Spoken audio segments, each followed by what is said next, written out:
What's up, guys? Welcome back to my channel. So I'm here today to talk about The Real Housewives of Salt Lake City, Season 4, Episode 12, Icy Apologies. So be sure to like, comment, subscribe, and let's jump right on into it. So Angie K has Heather over to her place, and they start off by talking about where the Pioneer Party went left, and they're like, the wagon game. Now, I don't know what Heather was expecting with that fucking game, but it's like... And she started off by asking Lisa, girl, you knew it was going to happen. You know what I mean? So, yeah, that happens. And Heather says that she's starting to realize how, you never really know what you're going to get with Monica, she says. And she actually compares her to Jen Shah. And it's like, okay, Heather, why are you acting like you aren't just as fucking, at least Monica is going to, let you know what's up. Whereas Heather is always going to be trying to, make shit seem okay, make shit seem like it's all good, try to be everyone's friend, and, stick with them and shit when it's not. You know what I mean?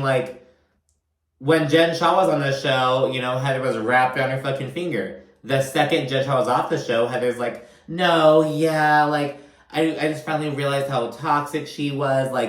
She doesn't have the balls to, do shit, but Monica does, so... Yeah, I'm just like, you know what, Heather? Fuck you. But anyways, Heather then says that she doesn't understand how, she just can't get through to Monica. And that's what it is. Heather's used to being, a people pleaser. Probably since she was, a child. You know what I mean?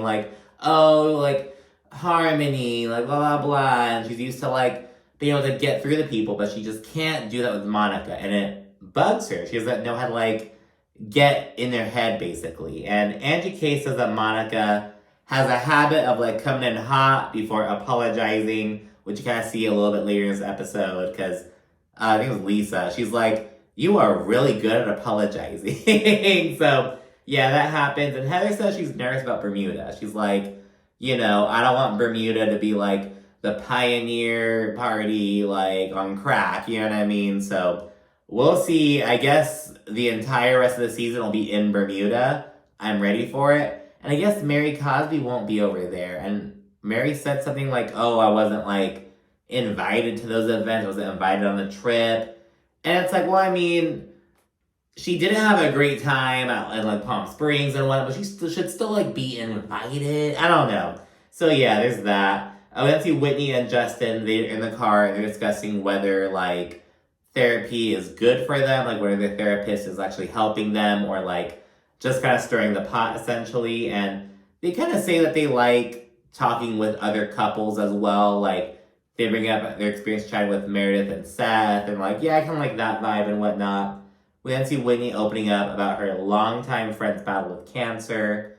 She was, just intubated that day. It's not looking too good. And Whitney gets really emotional, and she recounts how, her friend Sherry, she was like, oh, I know that death is here. It's not a question of if I'm gonna die, it's when. This is gonna take me, basically. They usually have that conversation, I guess. And yeah, Whitney says it puts everything into perspective, and she and Justin, they reflect and say that they're still ready to fight for their marriage. You know what I mean? This kind of open about this. We later on learned that Sherry went to passing away, and it was kind of introducing that kind of segment. I guess Whitney's known her since she was 23 years old. Her friend, she hadn't been on camera, obviously, but she was at Whitney's vow renewal, the very first scene we saw in Salt Lake City. She was also at the 1920s party that Whitney had, I think last season, if I remember correctly. But yeah, then we see Lisa and Meredith. They go to lunch, and ultimately they basically just kind of detail their issues with Monica and Angie, respectively. I was honestly kind of confused about this whole fucking, weird sit-down. Essentially, Meredith is saying that, their issues with those ladies are essentially the same. They're, mirrors of each other. But Lisa's like, no, not really. Lisa's basically Monica's just a bitch. But, you and Angie, there's actual reasons behind that. And kind of going into Meredith threatening Angie and, threatening to, expose her family and whatnot, all that bullshit. And Meredith's logic is, I said I could ruin her life, but I'm not going to. We can all ruin each other's lives. And it's okay, I'm gonna do this. Like, oh, but I don't really mean it. Like, that could potentially happen. It's like, that's like a kind of slippery slope, you know what I mean? And notably, Lisa says that she ultimately pumped the brakes with Meredith following Palm Springs. And this really confused Meredith, because we didn't really know that up until now. Like, I guess looking back, I'm like, well, yeah, we haven't really seen a lot of Lisa Meredith scenes, but Lisa didn't like explicitly say that, you know what I mean? So now she's saying, yeah, I kind of stepped back a little bit. And Meredith's like, well, did you also push the brakes with Angie? And Lisa says, well, no, I didn't. So Meredith's like, oh, so you fucked up a way about me and my response, but not Angie K, blah, blah, blah. And I get what Meredith's saying. She's like, oh, so you're just basically getting me in trouble, but not Angie. But the thing is, Meredith's tactics, like, set off a major red flag for Lisa. Because Lisa says that you've done the same shit to her. You know what I mean? So that's what it really is about. It's not like the overall situation, but it's what the ladies are doing, essentially. Although, it doesn't look like Lisa and Angie are on great terms either, so, you know, there's that.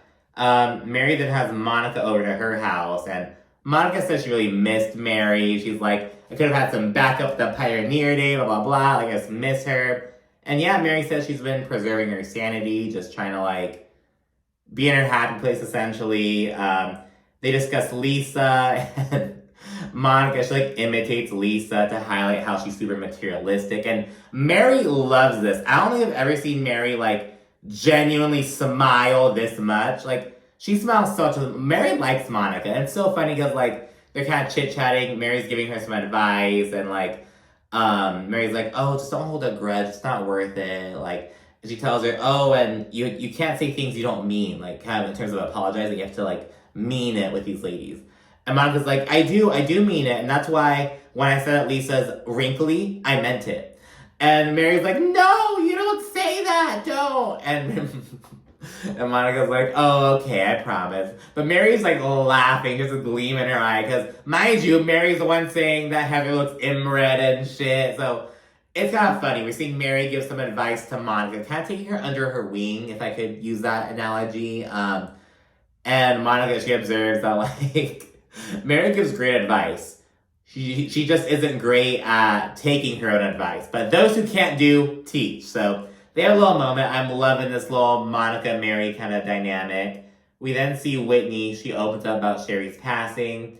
She says she wants to just stay home and be sad, basically. But she's going to rally and go to Meredith's event. She's having this, like, she's releasing another jewelry collection. But it's going to be, like, plated jewelry for people who, like, maybe can't afford the more luxury stuff, kind of. So she's having an event for that.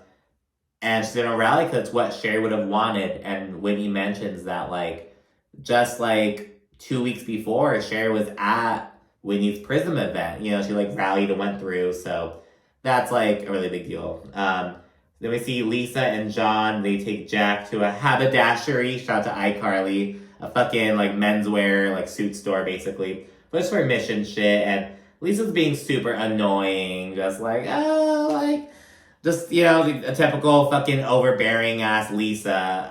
And Jack says he needs the space.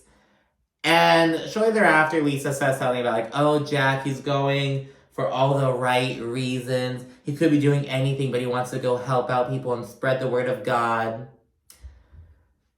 Jack just wants to get the fuck away from his family. He doesn't want the responsibility of having to go to college. He doesn't want to... Obviously, he's not going to join the fucking military. You know what I mean? So it's like, what are my options? You know what I mean? And going on a mission, that's, you know, what it is. Because, mind you, he committed to going on this mission before reading the fucking, like, book, the Book of Mormon. And that's the shit he's going to be, like, preaching. Now, he did grow up Mormon, but he, as Lisa admits, you know, he wasn't, like, this fucking, like, he was a New York Mormon. He didn't even fucking, like, how are you gonna commit to spreading the word of your religion when you haven't even fucking read it? You know what I mean? It just, like, pisses me off. He also mentioned, you know, going and living in a poor country for 2 years will help me come back and really appreciate all that I have. It's like, man, fuck you. Like, you know what I mean? It's like, oh, I'm just gonna go to this poor place and spread this religion that I don't even fucking know to these people. And it's like, I don't know, bro. I think it kind of pisses me off, to be honest. You know what I mean? And it's also like, just the fucking, oh yeah, I'm going to Colombia, I'm fucking spread the word of God down there, and just be this poor place, and it'll really teach me to be grateful for what I have. You just don't want to go to fucking college. And that's the thing, I don't think college is for everyone. Like, you know, but like, trade school, bro. Like, fucking, I don't know. Like, going to fucking gap year, I don't know. I don't, gap years are I have some opinions on gap years. I'll save those for later. But I have some thoughts on that. But no, it's just like, bro. And believe me, I get it. Like, what can I do? How can I get out? This is my way out, essentially. But I can't ignore, like, I don't know. All I can say is I disagree with Lisa's statement about, oh, Jack is doing this for all the right reasons. I beg to differ. It's now the day of Meredith's event, and beforehand, we see Heather and Monica. They meet up at the bar. It's like at the same venue, but it's just off to the side or whatever. They discuss what happened at the Pioneer thing before Monica ultimately apologizes. And Heather says it feels really genuine. She accepts the apology. They seem to move on. But in the confessional, she's like, alarm bells are ringing in my head. And, you know, I feel like I've seen Monica's dark side. And just saying all this shit. But again, it's like Monica is gonna let you know exactly what she's like thinking. It seems. She's accused of being like a fucking fraudster, but you know what? I'm here for the mess. But anyways, from what we've seen, she seems to let people know what's up. And Heather has chronically shown that she just can't do that as well. But yeah, they make up and the ladies then all roll into Meredith's event. Whitney, she rallies and shows up to support Meredith, and the other ladies really, like, show Whitney some love. Then, Lisa arrives, and she arrives as Whitney and Heather are kind of, like, near each other chit-chatting. Lisa comes in, makes a beeline for Heather, and doesn't even acknowledge Whitney, and she just gives her this fucking gift. It's some, like, CBD bullshit. Some fucking shit that doesn't even really get you high. Just some bullshit. She gives her this shit, and, Whitney's just kind of like taken aback because she's like, wow, I feel really weird that Lisa just isn't acknowledging me when I like need her. And Whitney acknowledges that Lisa was the first person she told about Sherry's passing. So Whitney's really taken aback. After Meredith gives a little speech, Whitney tries to avoid Lisa. She's just like not feeling her vibe. She's like, no, it's not cool. She winds up having a chat with Monica. Lisa has a chat with Monica, that is. And Monica gives Lisa a great apology, and Lisa eats that shit up. She's like, oh yeah, tell me more, praise me more. Like, yes, Monica. So they kind of squash their beef, essentially, and agree to move on. They walk away on good terms. Lisa then approaches Whitney, and she tries to tell her about her meetup with Meredith. Like, that's the whole thing, what it's about. It's like, oh, I think it went well, blah, blah. And Whitney, she's all stone-faced, and she literally just says, I just lost my best friend. Life is too short. I do not have the, like, capacity to deal with this. I don't have the bandwidth for this shit right now, basically. Monica then kind of interrupts to give a little Bermuda announcement. She basically, it's some, like, Saved by the Bell type shit, you know what I mean? So she does that. She gives them these cute little Portuguese pastries. I forgot what they're called. These cute little, some pan, you know what I mean? So little pastries. And bottles of rum, of Bermudan rum. Shortly thereafter, though, after some more chit-chatting and whatnot, Lisa finally approaches Whitney, and she acknowledges that she just recently lost her best friend.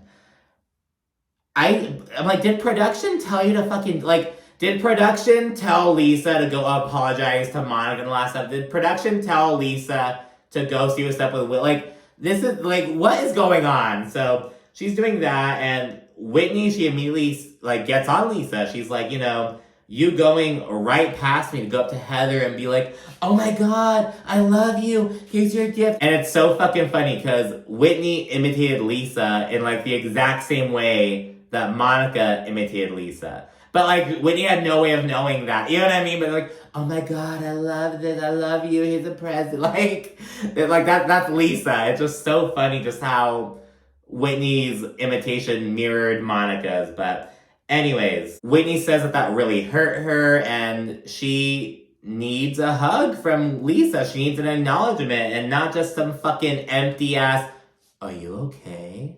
Like, it just doesn't feel genuine, and Whitney just wants more support. And in turn, Lisa apologizes, and she says that she can't keep a mental calculator of everything that's going on. She just can't keep up with everything.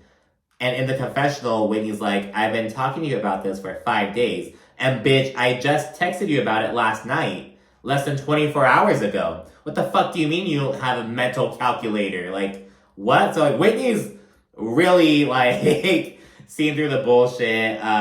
Whitney says that Lisa was more excited to give Heather a gift rather than comfort Whitney. And Lisa, of course, denies this, but the proof's in the pudding as far as I'm concerned. Whitney then says that Lisa lacks self-awareness, which I think we can all fucking agree with. And Lisa tries to bite back by accusing Whitney of being triggered by her talking to Heather. And very calmly, Whitney's like, no, that's not it at all. And Lisa's like, just checking, just making sure. Just very passive-aggressive and just kind of bitchy, just like, well, I don't know. And in the confessional, Lisa, she explains that, like, oh, well, I didn't want to tell Whitney anything in public because, like, I don't know how fragile she's feeling. I don't want her to, like, start crying. I don't know how she handles grief. And I get it. Sometimes addressing shit like that can be uncomfortable. It can't, it is. But it's like, that's your friend. And the thing, it's not only that, like, oh, Lisa didn't acknowledge it to Whitney. Lisa didn't acknowledge Whitney at all. She just fucking didn't even, like, give her a meaningful hug, check, like, nothing. She didn't fucking say hi to her. Seemingly didn't make eye contact. So it's like, it's not just, oh, she didn't address, like, the thing. It's not like you fucking just being icy to your friend who needs you. You know what I mean? So that happens. Lisa then says, oh, well, Whitney, I sent you flowers. You have flowers on the way to your house right now. And Whitney's like, I don't give a fuck about these flowers. I want you. I want your support. So that all happens. Whitney then storms out, and Lisa, she follows and trails behind her. And Whitney pops off, and she's like, I'm always there for you. I'm always there for you. It's always about you. And I just need you to be there for me, and you can't. Like, it's all about you. Everything's all about you. Just really goes in about how Lisa's just so fucking selfish. And she leaves, and this prompts Lisa to get emotional. She kind of starts off, she's like, fuck this, and she breaks the fourth wall, and she gets that mic off of her. She's like, I am not having another fucking hot mic moment, bitch. She hasn't taken the mic off, and she, like, refuses to put it back on. She's having this whole fucking moment, and earlier, she was, like, telling Whitney, oh, like, I'm a good person, I'm not a bad person, and, oh, she's calling me selfish, fuck that. It's like, Lisa knows what's up, but she doesn't want to accept it, and Whitney is just, I'm really proud of Whitney after this episode, to be honest. I think she's advocating for herself, she's sticking up for herself and what she needs from her friend. And sometimes you just gotta fucking sometimes you just gotta pop off and let shit get ugly before it gets better. But we'll see if Lisa's receptive to this in the next episode. But anyway, thank you so much for watching. Be sure to like, comment, and subscribe if you haven't done so already. And stay tuned for more. Thanks again. Bye.